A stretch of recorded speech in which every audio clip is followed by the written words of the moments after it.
Hi, I'm Steve Smith, Executive Director of the American Political Science Association, and I want to welcome you to our annual meeting here in San Francisco.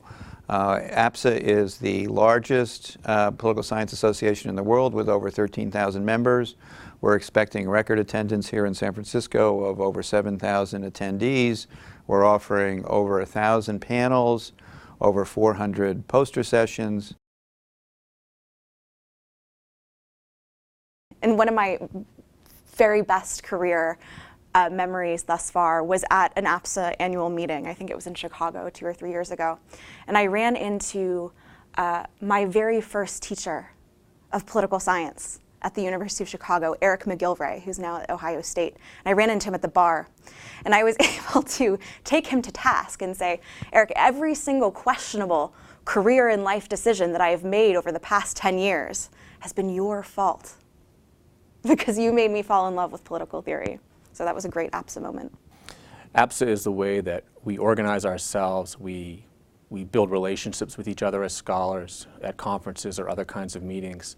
APSA is an association that advocates for our interests as political scientists, including not only research funding, but a lot of other issues that touch on our lives as teachers and academics.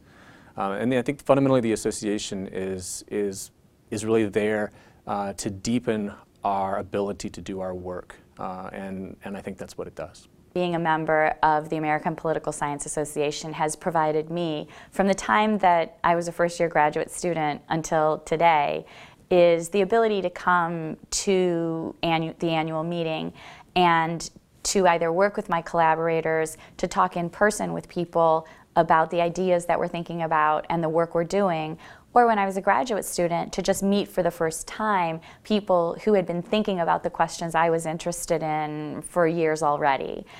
Those moments in my career were very important, and I'm hopeful that they're still important to graduate students who have even new and even better ideas.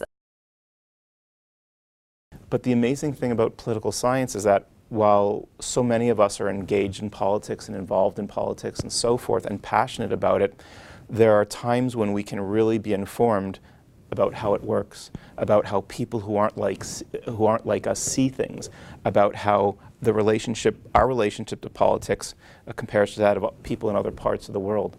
And what political science does, it's one of the only social endeavors that's dedicated to showing us this and helping us understand one another. I think political science is not just interesting for students, I think it's interesting for people who want to understand their communities and how to be more effective in their communities, who want to contribute to a whole range of causes.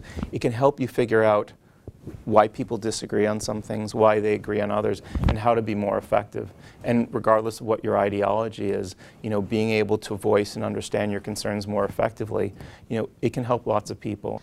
Well, to some extent, to be a citizen of this democracy in which we live, we should have some understanding not only of how this system works, but how it works in comparison to others. I know it's quite common for many of my students to proclaim that, America is the greatest country in the world. And I wonder and ask them, how do you know that? How do you know that relative to other political systems?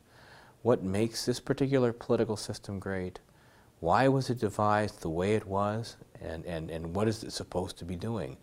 These are the kinds of questions I think political scientists substantively try to explore. I think I advise my students that taking political science provides them with not only insights into the political process, but also provides them with certain skills, marketable skills. One thing about political science you learn is how to write. Another skill developed among political science majors is how to speak, how to present. A third is how to think systematically. These three skills, thinking, speaking, and writing, will get you a job. You can make a difference. And I'm talking about roots, tops, you can make a difference. But you have to persevere, okay? But you can make a difference. I've seen when you wind up having people who are engaged and they understand, and I guess you don't have to, we can break this stuff down, okay? And there was something that was said the other night, freedom ain't free. Didn't quite say it that way. It's not for spectators, You got to get in there and you got to do it.